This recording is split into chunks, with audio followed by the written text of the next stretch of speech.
Okay, and we are here once again at the very, very sunny corner of Glenwood and Lunt. We're in the heart of Rogers Park in the wonderful city of Chicago.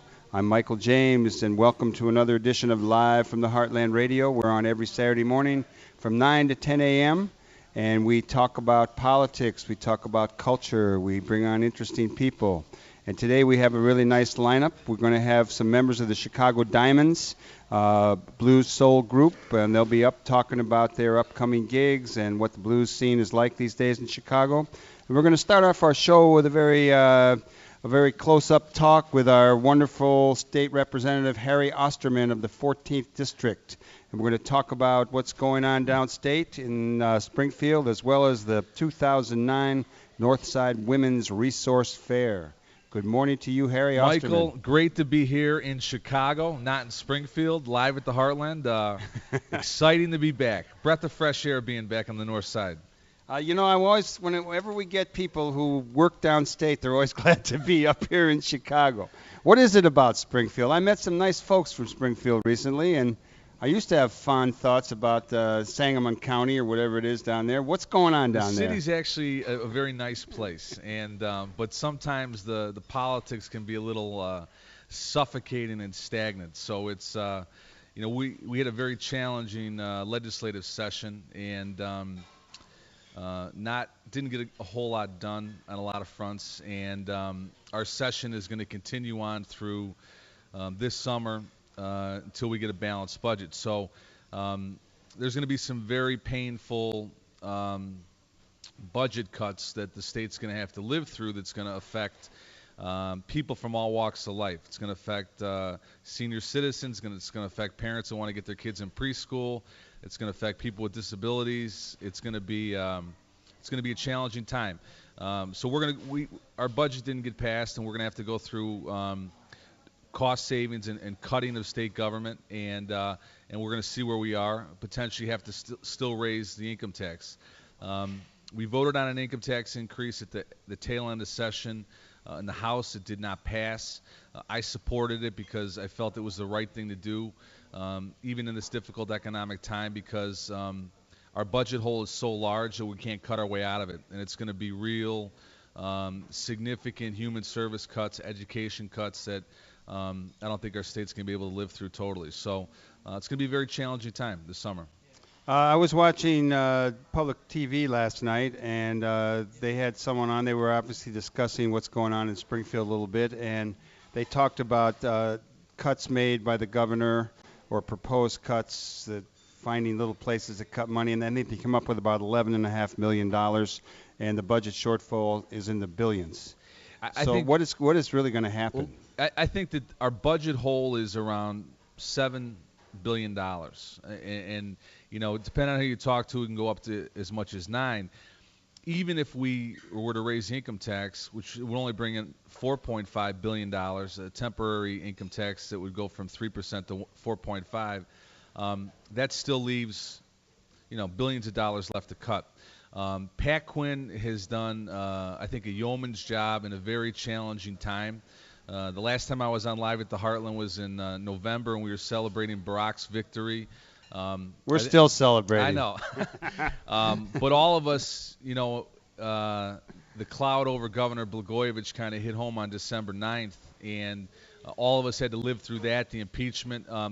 Pat Quinn's done a real yeoman's job. One of the challenges, though, is that I think that he has not really stepped up and shown how we should cut government. I think before we go to people and say, we need you to help pay a little bit more, we need to kind of tighten our belts. You, as a business owner, families that are listening, everybody right now is going through that, and the state's got to do that too. So we're going to go through that exercise now, and when we're done, we're going to see where we are, and then I think we may come back and say we still have to raise the income tax. So let's talk a little bit more about Governor Quinn. He is a Cubs fan. I sat with him at a Cubs game one time, even though I am more of a White Sox fan. But he's been a guy who's been around for a long time. All of us have known him. He's been a long-time progressive. I think he's always aspired to higher office, and he was at the right place at the right time. How would you, despite what you just said, I mean, you keep using the term yeoman. And then you talked a little bit about he needs to dig up a little more, show some more cuts. Give us an overview of what you think the challenge was for him coming in, how he's doing, and his chances to prevail beyond this one term. I think oftentimes when you're the number 2 person, it's a little easier than being the chief executive. So he came in at a time where our state was under ethical crisis, laughing stock of the country on Saturday Night Live. He came in at a time when past budget decisions and the fact that the revenues into the state have dropped 25%, sales tax, income tax. So these are Herculean challenges for anybody. So he has, I think, done the best he can in a very difficult time. But it's, he's stuck also with carrying some dead weight from Blagojevich's administration. I think some of us would have liked to see some of that dead weight released a little sooner than it's happened. But I think he's doing the best he can. He's an honest guy. Yeah, I think he's an honest guy at a time when our state needs an honest guy.